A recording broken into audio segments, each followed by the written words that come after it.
今日要同大家講嘅係一家六口尋屋嘅故事。而家開始，呢個故仔係一個關於堅持同緣分嘅故事。喺擠擁嘅城市森林裏邊，要為一家六口尋覓一個稱心如意嘅大宅，過程往往比想象中更加波折。對於一家六口嚟講，日間營營役役嘅生活常態，唯有夜幕低垂，先至係夫婦二人對未來籌劃嘅時間。所以呢一個尋屋之旅注定咗喺昏黃嘅路燈同月色下展開。地產代理帶住佢哋穿梭各個嘅屋苑，每次睇樓都係一場同時間競賽。夫婦一入到去單位，空間感立見真章。小朋友嘅活動空間有幾多呢？工人房應該喺邊度啊？夫婦二人嘅私人領域有幾大？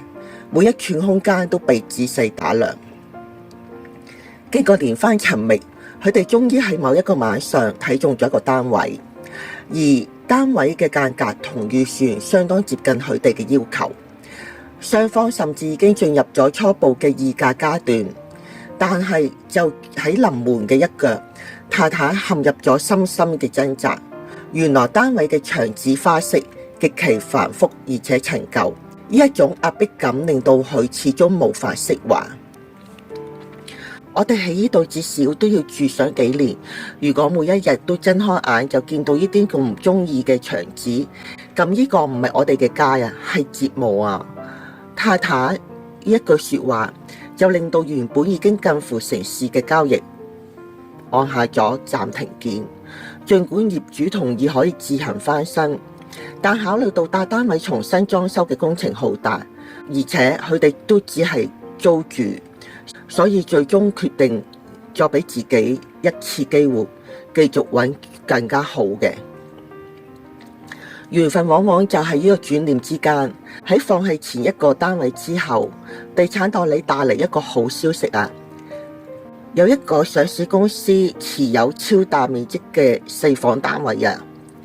當晚夫婦二人再次出動，踏入咗呢個單位一瞬間，空間仿佛變得流暢。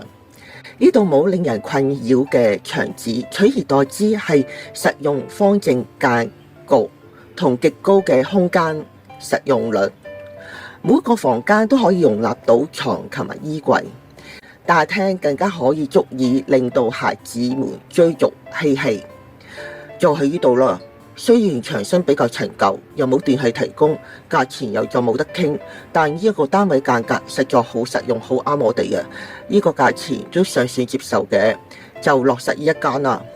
丈夫同地產代理講，呢一次佢哋兩夫婦嘅眼神中透出咗久違嘅篤定，好果斷咁樣放棄咗之前令人糾結嘅單位，將所有精力集中喺呢一間真命天子之上。但係租住上市公司持有嘅物業，程序嘅繁瑣遠超預期啊！呢一個唔係個人業主喺大排檔飲杯茶，傾好咗一切，攞出合約簽台就可以。每一項條款，每一份文件都經過法律部嘅審核，資產部門嘅簽批。呢個期間，佢哋有個焦慮，擔心呢個單位會俾其他人搶先一步，亦擔心程序上邊嘅差錯，更加擔心佢哋睇中咗嘅車位會俾人哋租咗。代理更加變成咗呢場馬拉松嘅領跑員，頻繁地喺租客同公司代表之間穿梭協調，處理呢一份租務合約。終於喺1個月之後嘅午後，最後一筆簽名落定咗啦。當依家人正式簽下正約，從代理手中接過嗰一串沉甸甸嘅鎖匙嘅時候，嗰份踏實感終於言語無法形容。代理見到一家六口喺空曠嘅大單位裏邊興奮地規劃家具把位，心中都莫名湧出一份感動。呢個不僅係一單交易嘅完成，更係一個家庭喺城市之中揾到歸屬感嘅見證。雖然過程係波折，雖然曾經為長子而自暴，最終結果證明呢份堅持係值得嘅。呢一間大單位將盛載呢6個人嘅歡笑同淚水，喺未來嘅日子裏邊成為佢哋溫暖嘅避風港。我呢條頻道係一條冇流量嘅頻道啊，製作唔容易。如果大家睇到最後，不妨俾個讚好我，留言同分享呢條片出去，我就感激不盡啦。